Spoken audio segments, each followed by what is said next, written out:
All right, guys, we are live and we are back again with H.C. Newell. How are you today? I'm pretty good. Sunday, Our so Sunday, a lazy day for you? every day's a lazy day for me. Oh, so what about Sundays though? Is that especially lazy then, or Oh yeah, it's I like tend to feel that way too. It's kind of like the day where you can catch up and just kind of hang around the house and hopefully not have to run to Walmart 10 times. mm, But well so now. you go ahead. The lag. Oh, I'm going to interrupt you on accident this whole time. So you know what I mean. So anyway, you're an indie author, and you are the author of the Fallen Light series. What's your most recent book? Shadows of Nindira is the most recent that I finished. It's not out yet. The most recent that's published is The Banished. And of course, I'm never prepared, so I don't have any of my books except book 2 that I can show Okay. people. But The Banished is a novella that follows characters who were in Curse of the Fallen, which is book 1, but they're not in the Forbidden Realms, which is book 2. So it's showing what they're doing during the events of book 2. So they kind of like, the timeline is the same. That's awesome. So when does the third book come out? It is set to come out on Halloween of this year. That's a good date. I mean, that's an easy one to remember. It's like, oh, when does that come out? Oh, Halloween. Okay. Yeah, I mean, that's a good like statement. yeah, I found that to be really easy. I try to let me plug in my computer. I just realized it's not plugged in, and I will go dead on you. Oh, that would be funny. That would be kind of, like, oh, where'd she go? Where'd I go? Okay, I'm glad to notice that. Okay. I try to do all of my release dates on important dates to me. So book 1 I published on April 26th, which was my husband's 30th birthday. So that Okay. was a really cool birthday kind of thing that I did. And Yeah, then, that's really cool. yeah, I love that it just worked out that way. And then book 2 I published on July 31st, which is my nephew's birthday. And book The Banished I just published on Halloween because that was when it was ready and that was a cool day. I can't watch. That's a nice for that. Yeah, take your time, read that one. That's a nice comment. Esme, she gave me the esteemed better than Fourth Wing badge because my book is better than Ooh. Fourth Wing. It is. Wow, People, that's a statement. which honestly, it's not that hard to be better than the Fourth Wing. I'm gonna I say was it. gonna say, well, not that you're. I'm not saying that, but I've heard terrible things about that book. Have you read it? Yes, that's Okay. me and So, Esme bonded over my disdain for that book, and I'm not saying any. I'm just being. If you love that book, that's great. It's just not my thing. That's what I'll say. yeah, it's like we're all allowed to have our own opinions. Everything is Exactly. subjective in this fantasy novel writing Yeah. area here.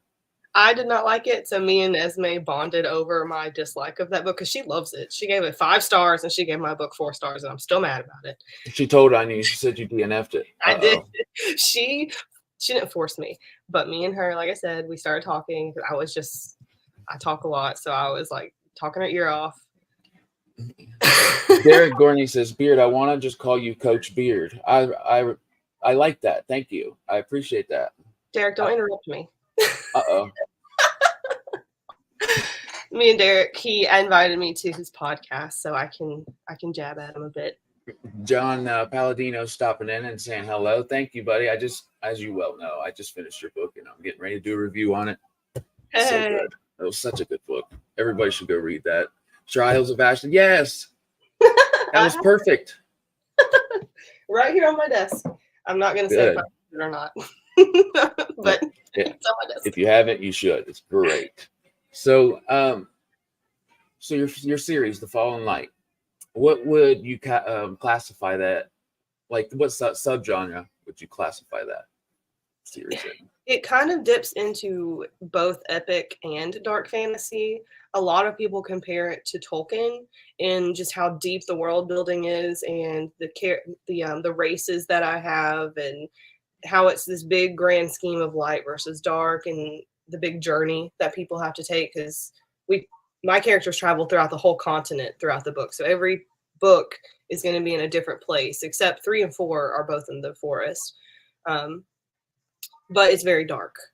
It's not grimdark, which Grimdark magazine called it grimdark, but they're Grimdark magazine, so they're gonna Mhm. but Sure. it's just dark fantasy. There's a lot of gore. There's a lot of like the fights are pretty brutal.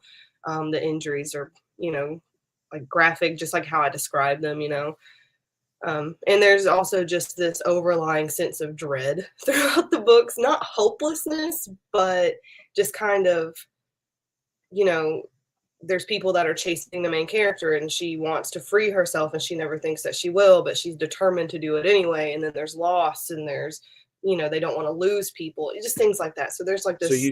you've got like darker themes. Yes. Yes. I think It's it's not- really important, by the way, if you're going to call something grimdark, which I was talking to Michael Michelle yesterday about this. I think a lot of authors jump on the grimdark bandwagon just to get more readers, and it's like we're going to know. We're going to read a little bit, and we're going to know. And I think the hopelessness that you were just talking about, along with like a dystopian world, it's like I think that's one of the most important things. Yeah, and I feel like grimdark can kind of turn people away too, because like grimdark to me, I don't read a lot, so I'm probably not right about this. But when I hear the word grimdark, I'm thinking it's like grim dark, like there's just like awful things happening and it's really dark, like animal abuse or like stuff All like that. sorts of dirty stuff, yeah. Really, really dark, gritty, just like rip my soul out, and I just feel bad after I read it. And that is I think I agree with you. And if like somebody that doesn't have that in their book, it's obvious pretty quickly whether something's considered grimdark. So yeah, I went to DragonCon and someone asked me, they're like, "Is your book dark or is it grimdark?" I was like, "Well, it's dark." He's like, "Well, do you have dead children in your book?" I was like, "Well, like there are, but you don't see them die. Like it's like a village is destroyed." He's like, "That's what makes the difference. If you don't see them die, then it's not grimdark." So yeah, it's just those heavier moments that like you don't really want to witness. And I'm not saying they're a bad thing. It's just the difference in the genres. yeah, I think obviously the most recent grimdark one that I've read is the Trials of Ashnot. And there's times where you just like, ooh, like you just feel squirmish, or like the description's really visceral and it makes you just kind of feel weird. So yeah, I like that you elaborated on what you consider to be dark in your books and distinguishing yourself between grimdark and not grimdark, So I think that's great and really important for readers to know, because if somebody hates that really dark side, like the grimdark, they're not going to touch your book if they think that it is, Exactly. Andrew Watson, awesome booktuber, one of my favorites. He said he loves the forest settings. Oh yeah, elven forests obviously are the best. Who does not love wood elves? I don't even know. They're the best. And so it is in the elven forests. And my forest is inspired by Avatar or Pandora from Avatar, with like all the glowing and stuff. I love it. Oh. Yeah, that's so cool. Like the bioluminescent thing. I remember watching that and just like, now I wish that was real life. Like just, for a couple hours. Really not the whole time I'm alive, because it would start to get a little overwhelming, I think. I don't know. I would love it. But I mean, yeah, I don't know. If everything glows and you're just used to it glowing, you're like, can I have some darkness for once in my life? Please. Right. But somebody did complain about that in my book. They're like, everything glows. I'm like, well, like, so? Yeah, it's like, well, that's because I put that there on purpose. I like things that glow, Yeah, like, okay, I'm sorry you don't like all the glowingness in your imagination when you read my book. John says, "Hail Beard." Oh, thanks, buddy. And hail and H.C. Newell. Good to see everyone this fine Sunday. It's good to see and know that you're watching, buddy. Thank you. Was John the one yesterday with Michael that just kept saying "hail" somebody? Was he doing that the whole time? He does that with every single one of my interviews or live streams. He's a hailing kind of person. Esme, yes. I do still have. I printed it out so everyone can see. That's it. Oh. Yep, that's legible. Yep. Oh my gosh, I am. Can you hear my TV in the background, by the way, at all? Okay, no. If you have to really listen, I'm good. It's cool. I just wanted to make sure, because it's like I definitely forgot to turn it off, but it doesn't seem to be an issue. Anywho,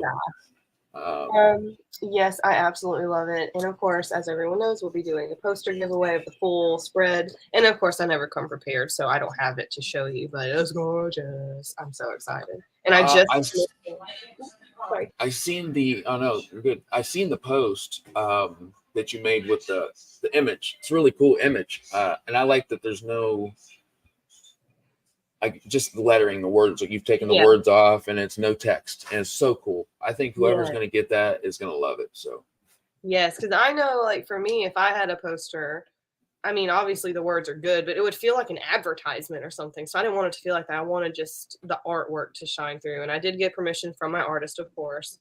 So I'm really excited. Like, I'm going to put it up in my room. I'm so excited. And then I just commissioned, his name is Daniel Williamson. He did some of the artwork, and he just did like minimal artwork because I really didn't have the funds to do anything massive for my collector's editions. Because I wanted something super custom. Let me see if I can find it. He did some of the artwork for my collector's editions, and I've just commissioned him to do a monster drawing because I cannot do monsters. Where is it? I have too much artwork in my collector's editions, I swear. But he's going to do a full page with a background of this monster from book 3. I'm going to put that. I haven't decided if I'm just going to put it in the collector's edition or if I'm going to put it in all of the books because I'm really excited because he is so good. not many indie authors offer a collector's edition, so that's pretty cool. Oh, yeah, I have collectors. They are only available. I call them limited because I only have them available for a limited time because I don't want them to just be everywhere. So I only offer them whenever I publish a new book. Do I not have the artwork in this book? I'm going to cry. I only offer them whenever I publish a new book. So right now they are on pre-order, and I can show you guys. They are hardback, the only hardbacks that I offer right now. And they do have that looks really cool. tons of features, like tons of artwork, tons of commentary. Like I put footnotes, commentary from the author, just like background information or my thoughts. Wow, that's really cool. There's artwork from Daniel, which is not in here, and I know I put it in here, and I'm gonna cry. But because he drew the Ayla. Mama 87 says beautiful, by the way. So we have this because there is some steampunk stuff going on in my desert. So I have like that is really cool. And honestly, I don't know if I have a book or if I've witnessed a book that has that much as far as what you're offering in that one. That's what everybody says, which is really cool. Because I didn't know that. So I just like. As Bookish Mama says, it's an extra incentive. So here's one of the arts that Daniel did. It is sort of like a dream catcher sort of thing, but it's more Viking-ish. And it's very important to Nirana, the main character. So you kind of get to see what that looks like. And then there's a part in the book. I'm just talking about this so much. I'm sorry. There's a part in the book where they find. We're here for you to shout out from the rooftops about your stuff. That's what I do, is give a platform for that. So you do that. Perfect. I'll keep talking about myself. But in book 2, they go to like a library-ish sort of place, and they find a book that kind of has a map drawn on it, like scribbled on it over the pages, and it kind of shows them where they need to go. So I actually like made those pages, and I drew the map, and I put the little circle. Yeah. To go. That is so cool. So it's just really cool stuff. And then you also get an overlay, which is a see-through image, because me and my cousin, we're not the greatest artists, but we kind of like made some art for my books, and I make those in see-through pages called overlays, and you get one of those with your collector's edition, and they're really, really cool. And apparently nobody does that either, so I am just like on top of it. Yeah, I'm glad that you went over that because that's a huge I can't think of a better word, but incentive to purchase your book, because I hope so. It's an experience throughout the whole book. I think you're going to find little things that you put extra in each one of your collector's editions that I think will be absolutely appreciated and not go unseen. Yeah, this is one of the things. Like everything in here is from like a book. I try to make it the formatting for that though. God, that had to have been so hard to format around that. I do all the formatting myself. And it took me like 2 weeks just to do book 1. Yeah, I bet.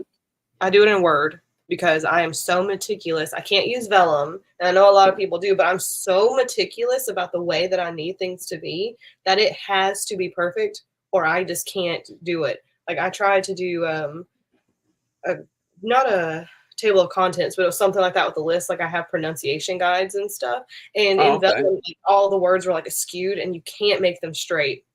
So I'm like, I'm not even using it. I have to. It has to be the way I envision it, or I'm just the quality has to be top notch, or I'm just not going to do it.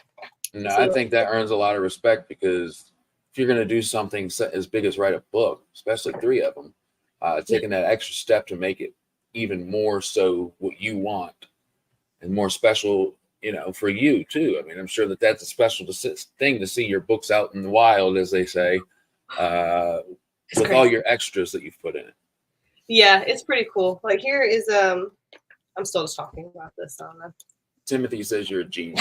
He says if you can manage to do that in Word, you are a genius. Word is difficult, but I find it, once you know how to use it, it's the most like versatile, I guess. Like you can do more with it, because like I said, I have a lot that I put into my books. I mean, you just seen some of it. This all isn't in what you get on Amazon, but I'm still very particular. Like I have footnotes and I have art, like chapter header art, and all of it has to be perfect. And where can we get the collector's edition then? On your website? On my website, Okay. you just go hcnewell.com, and then you can click on collectors pre-orders, and The links will be below in the description, guys. You can get 1, 2, or 3, or you can do a bundle if you haven't gotten any. Like if you already have it, if you don't have any of them, you can do it as a bundle. You don't save any money with the bundle, unfortunately, because I break even with these books, so I kind of have them priced, I guess, to sell is the word. But you can just like do one order in a bundle and you can get them all. But I will ship them all out at the same time once book 3 publishes. But here's one of the commentaries that I have. There's an animal companion. It's a raven that's introduced in book 2 named Altvara. It says, thoughts from the author. Believe it or not, in the early drafts, Altvara was actually a bear named Miri. I didn't have a desert in the early drafts of my series, so I had to change things up. Plus, who doesn't love ravens? So like this gives you kind of insight into how like the process and the differences in the drafts, and just I don't know, just people really like them, and I like talking, so it's fun for me. So I think it's a good time to tell people, since they're already commenting, and if they're not commenting, I think they will like that we're about to say that. So for the giveaway, what is the giveaway again? A signed poster, right? It is a signed poster of Shadows of Nandira. There won't be any words on it. Wait, yes. I always get confused. Wait, that's backwards. No. There won't be any words on it. It will obviously be high quality, and it'll be the full spread, the front and back, and it'll be 16 by 20. Awesome. So cool. Yeah, if you chatted in our first video or this video, what I'm going to do is take all the names today and use a random generator, and the name that pops up will be the winner. So all you have to do is engage with the video, and you're entered into the giveaway. So I just wanted to make sure people knew that. If they were just, kind of just hanging out, maybe they'll say hello now. Yes, talk to me. I love to meet people. Derek Gorney says, Beard, what are some of your favorite books? This is the first video of yours I've watched. Some of my favorite books are, it's weird. I've never been asked that question yet. I'm usually the one asking it. I haven't thought about it, but some immediate ones that come to my mind are Ordinary Monsters by J.M. Miro, the Order of the Sanguine series by James Rollins and Rebecca Cantrell, I believe. Gosh, one of my recent favorites is I finished yesterday John Palladino's The Trials of Ashmouth. So there's just a few. So the giveaway. It's an awesome signed poster. If you chat, you will be entered into the giveaway, and I will let whoever wins know by tonight or early tomorrow. It's fun. I have 4 kids, so if I'm able to, I'll get to it tonight. If not, I'll do it in the morning. Perfect. And you Awesome. probably can't really tell how big this poster is on my wall, but that's a 16 by 20. I can't figure out where my hand No, is. that looks like a nice size. Yeah, it does. So yeah, that's the size it'll be, just a normal poster size. I don't even have one yet. You'll be the only one that has one. So it's pretty cool. John Douglas said, I've got to get back to work, but have a good stream. Newell, I was gifted your books by a fan, so I hope I get to them in the shaky future of my dumpster fire TBR. A very John comment. So cool. That's so cool that somebody gifted you my books. That's awesome. That is pretty cool. Yeah. Name, I always like to ask this question. I always write down the answer. Give me a couple authors or just influences, period, that had a hand in shaping your writing style. Oh, Lord. I've read like 20 books in my entire life. You had to get your influence from somewhere, right? Even if it was like TV or a Gatorade bottle. You know what I mean? It just doesn't matter. Whatever inspired you and gave you an original writing style. So my writing style, my biggest influence was Patrick Rothfuss. And I don't write like him. I'm not even going to compare myself to him. But just how visually he wrote and just the prose that he had, it was so beautiful. And I want to write like that. That is how I want to write. So that is where I went from first person YA trilogy was how my series started. And I turned that into third person dark fantasy 6-book series. And there's a lot more visuals, like imagery to my writing because of Name of the Wind. I just absolutely loved it. So again, I'm not comparing myself to him, but he was definitely a huge inspiration in how I wanted to write and the depth that I wanted my words to have. In terms of story and what kind of helped inspire just my creativity and stuff like that, not really the writing itself, definitely would be Skyrim, the video game. Mm-hmm. Definitely would be Witcher 3, the video game. And for book 2 especially, an Ayla story is Final Fantasy X. Oh, I'm sorry. So Final Fantasy X, yeah, all those games are really good. And I think that sometimes the games give you an idea of what an adaptation might look like. But I think I like The Witcher better than the adaptation. But I don't know, the adaptation is really good too. I've never read the Witcher books. I do have them and I tried, but I can't. I have a hard time getting into books anyway. But the Witcher books are kind of where you're kind of thrown into the story and you have to really figure out what's going on. And I can't do that. Like I need to be introduced and I need to know people or I'm going to be lost. Skyrim you have to know a little bit of history or ease your way into a story. Yeah, I can't just be thrown into a world and like I have to reread it to understand. And I'm not going to reread this because I don't reread anything. It's hard enough for me to read it the first time. So I'm always shocked that because there's lots of authors who don't read like very often. And I'm always kind of not shocked, but it's like it wasn't what I was expecting. Yeah, I've noticed that too. Like some people are like, "What? You haven't read what?" But then I'll meet other authors and they're like, "Yeah, I don't read." Which I guess they have read before they published or started writing, but once they start writing, they kind of don't have time anymore. But yeah, I'm not a big reader. I can't just sit and do nothing. And not that reading is like doing nothing, but to me, it feels like it. Like I can't even sit and watch TV without eating dinner or something. It's annoying. That makes sense. No, I get what you mean. Info949 says, do you work with an editor? I do have an editor. Horror Smith Editing is my editor, Lindsay. She is amazing. So, if you're looking for an editor, but I don't like work with her. She just edits my book when I'm finished with it. But I do have, because I'm not exactly sure like what kind of answer you were looking for there, but I have beta readers and I have alpha readers. And I don't pay them. They volunteer, which is amazing. And the alpha readers will read my book before it's finished being written. And they kind of let me know this doesn't make sense or this character isn't really doing what they should be doing. And they find plot holes. And if dialogue is weak, they kind of point that stuff out as a reader. And then beta readers do the same thing after the manuscript is finished, but before it goes to the editor. So those are who I work with as I write. And then the editor will get it once it's finished and I'm ready to publish it, last thing, you know, I send it to the editor. Once she gives it back to me, then I format it and get it ready for publishing. Yeah, and I like that you distinguish the difference between an alpha and a beta reader, because that's something that's not known as much as you may think. It took me a while to understand the difference. And you're like, oh, they just obviously read it first, but it's not only first, but before you're done, right? Yeah, and it's really hard to find alpha readers. I actually had like 30 signups for alphas. Oh, for my wow. book, and then half of them hadn't even read the first or second book. So I was like, that's really nice, but you have to know what's going on to Yeah, be. you kind of have to have that knowledge. Yeah, but for me, it's really hard to find alpha readers because a lot of authors, they do like a normal process where they have their first draft, which is just all over the place. And then they'll do a second draft that's cleaner, and they do their final draft, which goes to the editor. I don't do that.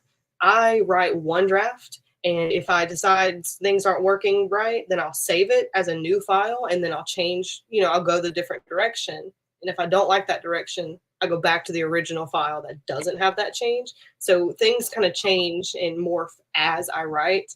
So I really only have one draft. So whenever my alphas, they basically got the finished product. It just wasn't finished being written. I had like 10 chapters left. So That that's has to be a learned process too, like to make sure you save it in an area like before you're editing and after. yeah. Because somebody who writes a book for the first time won't think of that.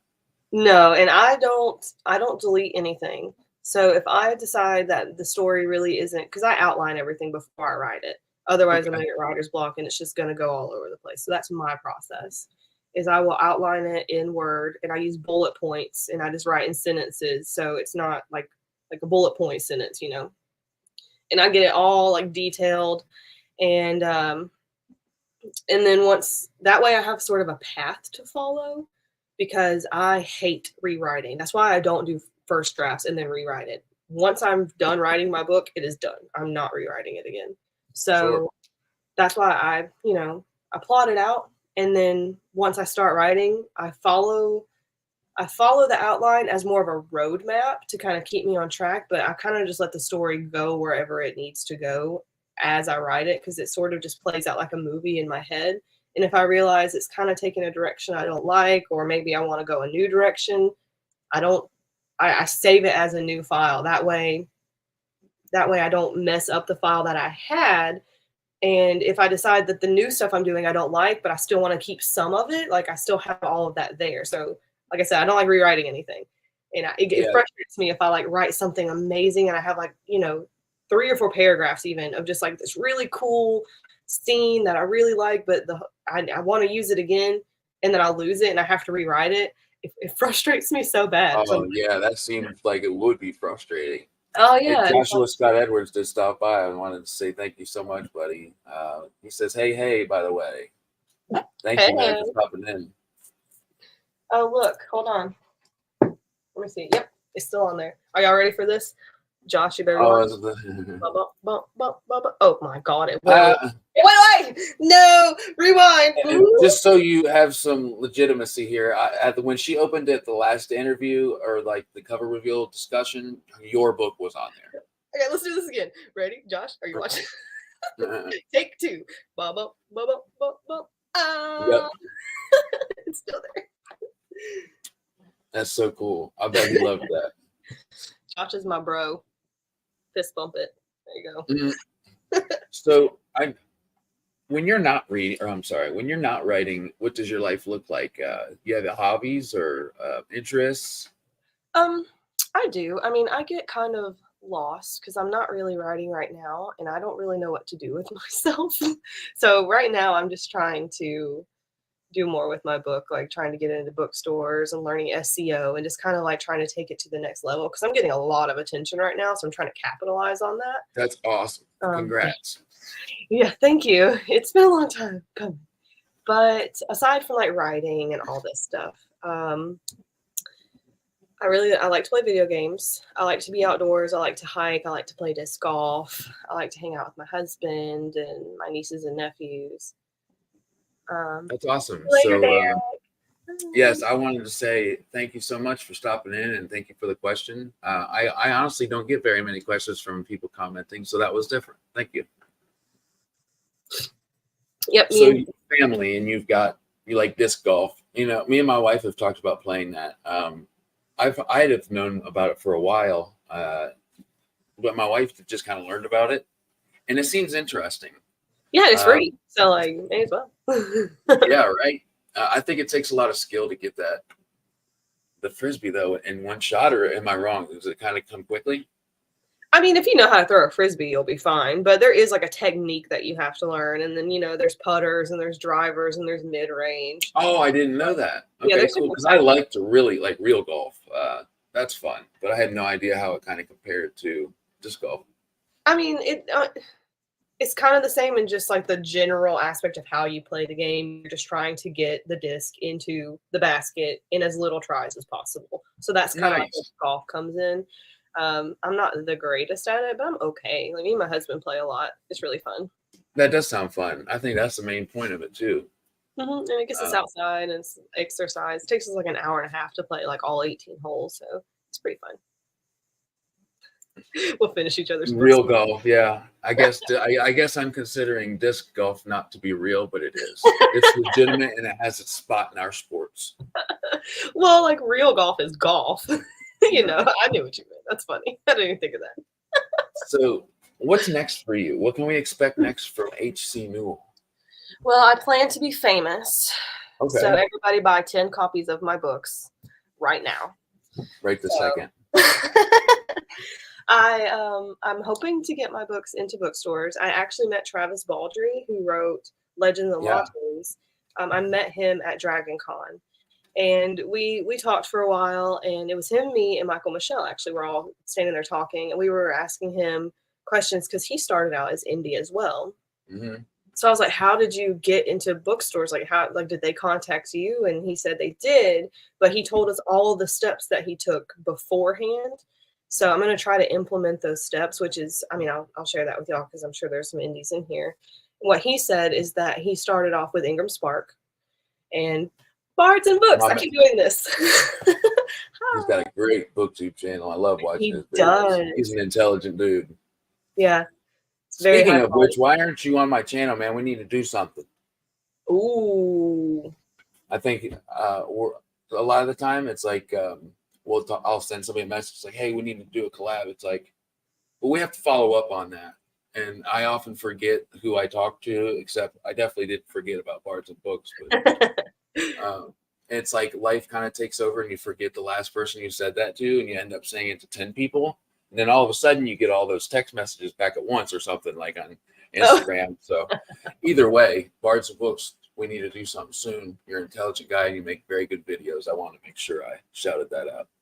Yes, definitely go follow him for sure. Yes, go follow him right now. Like, don't do anything else. Well, after you buy 10 copies of my books. After you buy 10 copies, exactly 10 copies. No more, no less. Hand them out to your friends. Yes. But so his advice was to use Ingram Spark, which I think Ingram Spark is the devil. I've had so many issues with them, and everybody uses them. Publishers use them. I'm the worst at technology, so I did not have a good experience. But I'm going to try again. So he used Ingram Spark, and he opened it to expanded distribution, which means that stores and everyone can purchase your book. You still get royalties. They just purchase from Ingram Spark instead of purchasing from Amazon. So bookstores will, if they see it, they can pick it up. And I believe, and I don't want to put words in his mouth, but I believe what he said that he did was he opened it up to expanded distributions. And yes, 10 copies. Mm-hmm. It was 20. Oh, wow. But I believe what he said he did is he opened it obviously to expanded distribution, and then I think he said that he went to like local Barnes and Nobles, and he was just talking to them, and he was letting them know, hey, I have this book. If you'd like to put it in your stores, it's on Ingram Spark. And it kind of went from there, and everybody loved it. And so more stores started picking it up, and he really started to sell. And basically what he said is that publishers want to make money. And if you are making what? No way. right, like that's really, they don't care about us. They just want money. So if they see an indie author who is successful, who is making money, at that point we really don't need a publisher. Right. Like it does help because they'll give you like huge deals. I think there was someone at Dragon Con, and I can't remember her name, but I found her on Twitter after I sort of met her there. And she started off as indie, and on her Twitter, like the pinned post was like, I can say it now, finally. I just got signed on by some publisher with a 6-figure deal. So like, wow. So like it could be good because I'll take a 6-figure deal. That's fine with me.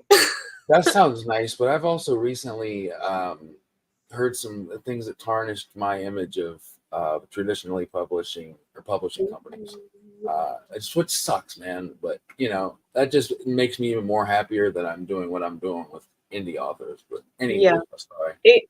No, I mean it can be hit or miss because there was someone there who they were traditionally published, and people were kind of saying that the traditional publishers really like screwed that guy over big time. I think a good strategy, and I'm not a pro, so don't quote me on this, but my thinking, is that it's probably better to start off indie, get your book out whenever you want it. You don't have to wait. The book is yours. You don't have to worry about signing it over to a publisher and having to change everything or give you deadlines. So you publish your book, you get good at marketing because publishers are still going to make you market your own book. So you get the ins and out, you build a fan base, and then you hopefully can get noticed by a publisher. You can start querying then once you've kind of made a name for yourself, because that way you already have a foot in the door and you already have a fan base started. So you kind of give yourself an edge if you want to go traditional, because traditional publishers, they'll sign your book and they'll be like, yeah, this is great, but we're going to change this, that, and the other thing. And it's going to be 3 years before your book is finished, but we're going to wait to publish it, in 3 or 4 years. And then you're still going to have to market it. And, that doesn't sound attractive to me. Like, it just doesn't sound fun. And then a really good example too of what you're saying between indie and then getting picked up is Gaurav Mohanty, who wrote Sons of Darkness. He started out as an indie author, and from what I remember in our interview, he was talking about it. A guy from, I believe it's one of his friends, got him help to get published, and also a Broken Binding special edition, which is really beautiful. If you haven't seen it, I don't have it right here to show you, but it's super, super beautiful. But that's just another success story doing the exact same process that you just talked about. Yeah, and Broken Binding are amazing. They actually, I talked to them. I wanted to do a special edition with them, but I don't think I have really a big enough name for myself to do that yet. I don't know, because they said no. But they did say that I could do signed copies, which is where it's called a tip-in. It's basically where I would print off a piece of paper, and it would be like the title page or something. And then I would sign it and then mail them the pages, and they would glue them into the book so people can have a signed copy of my book from Broken Binding. But you have to go through Ingram Spark, and I'm also lazy, so I haven't done it yet. Oh, but gosh. I am working on it now, so I'm going to reach back out to them and see if they're still interested in it, because that was in March. So But a couple good points. I'm so sorry. I wanted to make sure that we got to hear what he said. He said, sounds like the route Baldry, Evan Winter, and Josiah Bancroft all went down. They were indie first, big sales, and picked up by traditional publishers. Step 2 is the hard part. Yeah. Right. And Andrew Watson also says, many have made the jump over recent years from indie to traditional. Combat Codes, Lost War, Jonathan French, Baldry. It's crazy. It is cool to see, though, because they started out doing the really, really hard thing. They didn't just get published and then, boom, make it, which is very rare, by the way. They did the work first, got their book marketed the right way, got sales, and then got picked up, which I think can only help you just that much more. Yeah, it is a little frustrating because you'll query and query and query, and they're like, no. But then whenever they notice, oh, wait, like we missed our opportunity. They're doing great. We're going to pick them up now. It's like, it's kind of annoying, but also, like you said, they're all about money. Yeah, so it kind of sucks, but also if they were like, hey, H.C., like you're doing good. You want $100,000 for us to have the rights to your book? I would not say no to that. Right. Yeah, but before you sign the dotted lines, though, make sure there's them contracts can be really sneaky. Oh I've yeah. seen a lot of examples of that. Like, yeah, you're getting 100 grand, but how much are they going to get by selling your book? And are you entitled to change something or the cover art? Are you losing all rights to your book and what it's about, what you want it to be? Well, So I hope that it's not as bad as I think it is in my head. Well, I mean, I obviously, again, don't know, but from my research, I think that you have to sign the rights to your book over to a publisher. So they have all the rights to it once you. That's scary. That was a big thing whenever I was first publishing. First query letters are awful. So I'm not about to do those. I did like 2 or 3, and I was like, I'm not doing this. I hate query letters. But in a query letter, for those who don't know, is basically just it's a letter that you have to send to an agent, and they want it to be personalized to that agent. So you kind of have to go like into stalker mode and figure out like who they are and what they like, so that you can sort of like schmooze them a little bit and be like, oh yeah, I saw that you like Star Wars. I love Star Wars too. Really weird stuff to kind of make it personal, to show that you're really interested in them, which I thought was kind of weird. But then you have to make like a 300-word pitch that's better than all the thousands of other 300-word pitches, which is very hard because that's what they base it on, and they read thousands a day. So it was too much. So yeah, I didn't understand querying at first either. It took me a while, and like even the definition of it's a little confusing.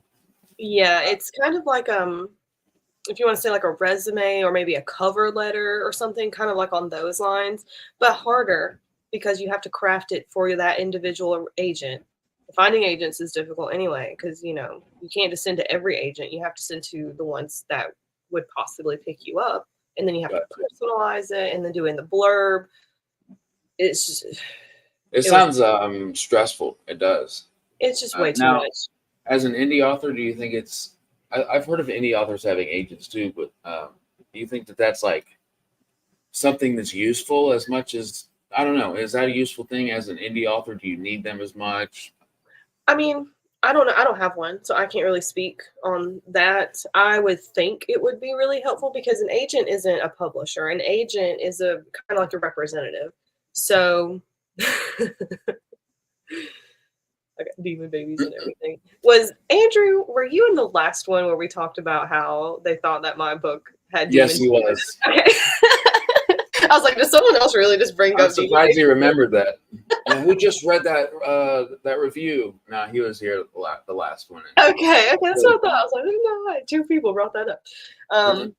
But I think, and so an agent is kind of like a representative. They're not a publisher. They get you publishers, but they also can get you PR agents. They can get you movie deals and bigger book deals. And so an agent is kind of, like I said, they're kind of like your representative. So I think Ryan Cahill has an agent, but he's still indie published, I think. Or he may have had one. I don't know. But they just, they help you kind of just push your book a little bit. They're kind of like your assistant-ish. I don't really want to call it that, but I think I kind of get a general sense of what you're saying. They want you to do well because if you do well, they'll do well. Yeah. I don't know how they get paid. I don't know like all the ins and outs of it, but that's my understanding of an agent, is that they represent you. So they will, call the conventions and be like, hey, I've got this indie author that would be great for this panel, or hey, you want a movie deal? This book is awesome. This is my, my author. That sounds very helpful, because I'm sure that they would do that with editing, cover art, all that stuff. Like, hey, I know who to reach out. I've got connections. I think. Don't quote me on that. I don't know for sure. That's my understanding of what an agent is, though. I think that's. That makes sense. And Josh said, yeah, Ryan Cahill has an agent, John Gerald. Yeah. So, but he's still indie published. He doesn't have a publisher. So having an agent does not equate to having a publisher or being traditionally published. It's just having someone on your side. That's really cool. And I think that's good information. Thanks for dropping in, Matt, from Go Read Books. If you don't have him on your subscription list, you got to stop everything you're doing right now and go sign up. He's got great videos. He's an honest, genuine guy, and he loves books. Yes. And he loves the community. He's here for the community. So I had to shout him out a little bit. Oh, hey, shout everybody out. I love it. Me and him did my first episode of Talk with a Booktuber, I call it. And I've got a couple planned for the future, but me and him did our first one. It went so well. You guys should check that out also, because he's a very smart guy. Definitely. And Info949 says, as an independent, are you able to support yourself by being an author? I can hardly support myself with my full-time job, so no. This is America. We can't afford I it. think it just kind of depends on, how well you're doing as far as selling books and whatever else for me, is income from. no. But there are independent authors who can. You just have to sell a lot of books. So I'll just go into like the money side of it. I know people don't like talking about it, but I don't really care. So if I sell my ebook for 99 cents, I only get 30% royalties. So I only make 30 cents if my books are 99 cents, which is what they are right now on sale. So you can go grab them. All my books are 99 cents on Kindle. And my paperback is $10.99, I think. And I only make like $1 or $1.50 off of that. Wow. Yeah. So that's interesting. Yeah. So I told them that I made like 60 sales one month or something. They're like, awesome, that's like $600. I was like, yeah, it's like $13.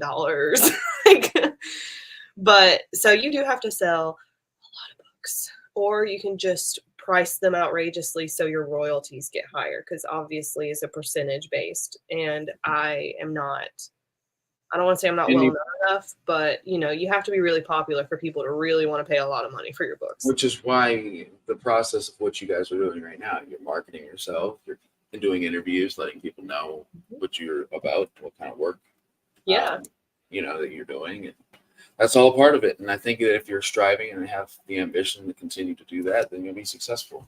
Yeah. You just got to keep and also grow as a writer and know your readers and know your audience and all that fun stuff. So, and Josh says, indie publishing can be a huge money sink. The plus side is that you'll be making royalties your whole life if you keep it up. That's a good point. Yeah, your books will always be out there. So even if you aren't, the greatest at marketing, like you might not make a lot if people don't really know about your book, but it's always going to be there. So you always have that passive income. But yeah, I mean, it's a lot, and it kind of seems unfair in a way, because I create this immersive, like crazy book, and I created characters with backstories and a whole world, and I wrote it. And it took me 10 years to write it, and I make $1 per book. But then I have to pay. And not saying they don't deserve this. I'm just saying it's unfair. So I'm going to complain that. But like the editor will get like $1,200 to edit it, and I'm like, well, where's my $1,200? Like I wrote this. Yeah, you know what I mean? Yeah.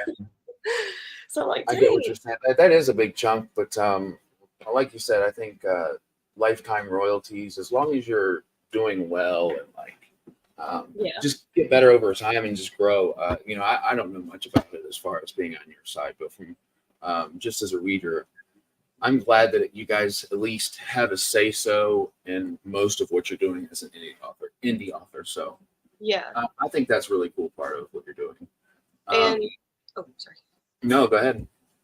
And I mean, it's really difficult for people who are starting because they don't really know. Like I didn't know how much I would make, how much I would have to spend. You do have to invest quite a bit. Like artwork is expensive and editing is expensive, but there's avenues that you can take where you don't have to spend money. Like I don't do paid ads. I probably should, but I don't right now. So you don't have to pay money for ads. You can market on your own. Like I do all of my marketing and all of that for free. I format my own book on Word. So that's like, Word is like $10 a month, but I use it to write. So whatever. Yeah. But that saves me a couple $100 on a formatter. I rip my hair out, but I save money and I don't have money. So like, you know what I'm saying? So there are different avenues. The sacrifices you're making.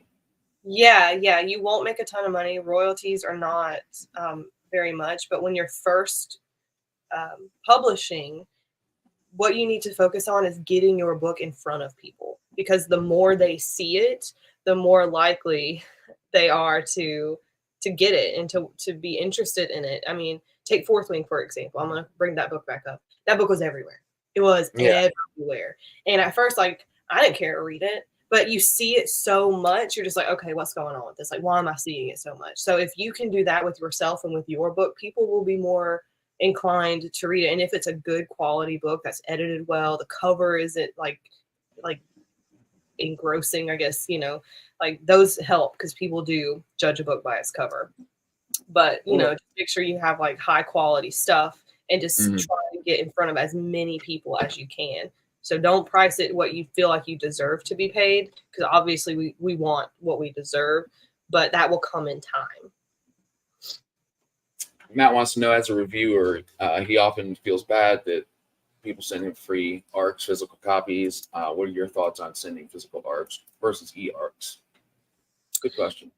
Yeah, I mean, if I'm being honest, as an author, it is kind of frustrating whenever we send out physical ARCs and then they don't even do a feature post for us, because I mean, for me, it is expensive, especially if I'm sending it overseas, because that can be, $20-$30 for a paperback.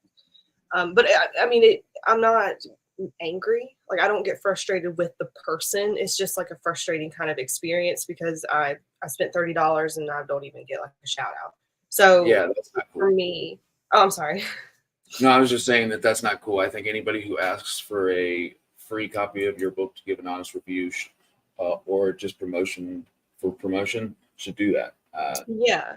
I mean, if you don't like the book or you don't have time to read it, I get that. For me, I get that. And I'm never on like the attack mode because life happens and you may not like my book, and that's totally fine. You may not even want to do a feature post because you don't like it, and that's totally fine. But just like for me, would at least just like you to say something to me about it. She's like, hey, I really wasn't clicking with this book, so I'm not going to make a post, but I'll send it to my friend, or I'll do, you know what I'm saying? I think you should at least do a feature post, just like a picture, and just be like, hey, look, this book, and then do the blurb. You don't have to even say you liked it. That's my opinion. Obviously, you don't have to do that. I think that's a good idea, and I think that's a good point that you're making. You're putting yourself out there financially and your reputation, and it'd just be the kind thing to do, considering they asked or agreed to, if you reached out to them, to do something similar to promoting or reviewing it. But so I agree with you. I think that as a reviewer, I automatically I felt the same as Matt. Like, these people are very gracious sending their physical copies. I'll always do a promotion, like for a physical book, as far as when I get it in the mail, I like take a picture with it, or and usually do a couple more posts even after that until I review it, which is the ultimate goal for me with everything I've sent. But I wanted to kind of sum up a little bit about what we've talked about.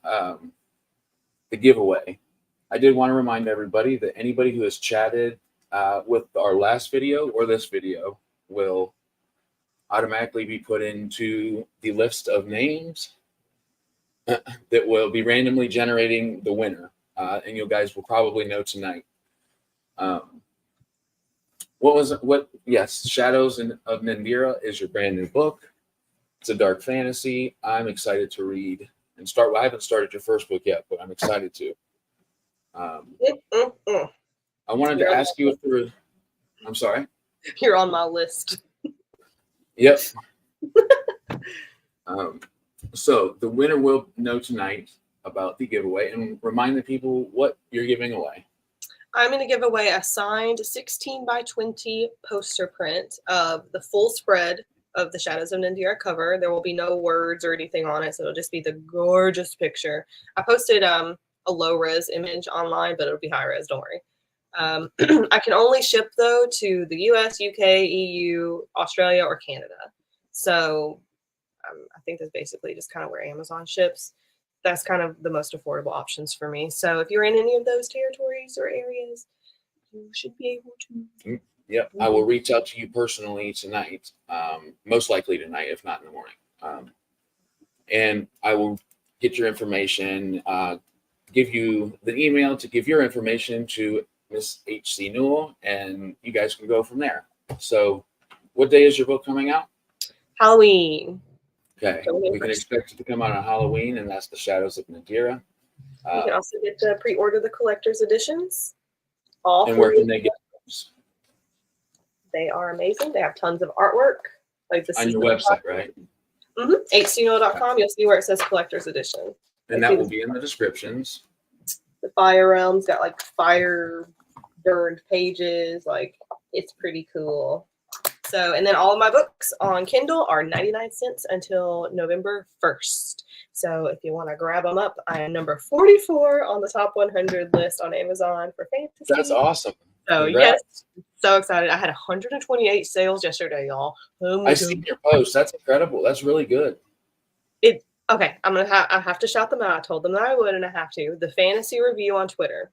They posted that they were going to review my book, which was huge because I was not expecting that. So I was like, what? So I went to their Twitter. I was looking around, and I saw that they have free advertising. And that can be a little off-putting. Like, the word advertising just, I don't know, it just doesn't sound well to me for some reason. It just feels too businessy. But anyway, they kind of went on and they were like, free advertising for indie authors. We can do interviews, we can do shout outs, we can do a news article, we can do a review, and they do it all for free. So I, of course, emailed and I was like, hey, can y'all just post about my sale that I'm having on all of my books? And they did it that day. And he's like an SEO, which is kind of just like the algorithm-y internal stuff to get you noticed online. It's called SEO. Well, I suck at it because it's really complicated, but he is a genius at it. And my book from his website, from that post, showed up on like the trending news on Google or something. Like, wow. I had like 2 or 3 people message me and they're like, I was just going through my phone and I saw your book just on like this random ad, like on the trending news thing. They're like, it wasn't even book related. It was just like on there. So that was really, really cool. That's awesome. Speaking of them, then I will have their link in my description as well. So yeah, I think that's awesome. That's a great ad for you, getting your book out there, and congrats on that. I'm happy for you. And Grimdark Magazine also has done your reviews, right? I think John is in the chat. He is. He's awesome. Yes, I see him. Oh, yeah. Yes. Great t-shirt, he says. So I'll also put Grimdark Magazine's link in my description as well. So many. And yeah, that's okay. I'm used to it. But I do want to ask you if there's anything else you'd like to highlight, if we haven't covered it. No, I think we got everything. I tried to be as helpful as I could. I feel like I gave some decent advice in this video. You did. You gave some really good information. And I think whoever's the winner of the giveaway will be very happy, because I know that poster, even just seeing the kind of not full resolution pictures, it looks really pretty. Oh, and it'll be signed. I'm so excited. I don't even have a poster. I'm gonna have to order one for me. I have to be the first one to get it. Yeah. I'm so excited. But yeah, just, if you guys have read any of my books, please make sure you leave a review for me. I haven't really been getting a lot lately, which is fine. But even if you just want to say I loved it, like, that's all you have to say. The number of reviews matters more than the review itself. So just tick, tick, tick. Just go in there, leave me a review, pretty please. Make sure it's 5 stars. That'd be great. So on Halloween, your newest book will be released. Yes. You can get your collector's editions on hcnewell.com. Giveaway winner will be got a hold of either tonight or in the morning. And I just want to thank you for being a guest on my channel. It's been fun, and you've given a lot of really good information. And yeah, I feel honored. So I wish you the best in your endeavors. I'm sure we'll keep in touch between Twitter and the community. But I absolutely hope the best for you.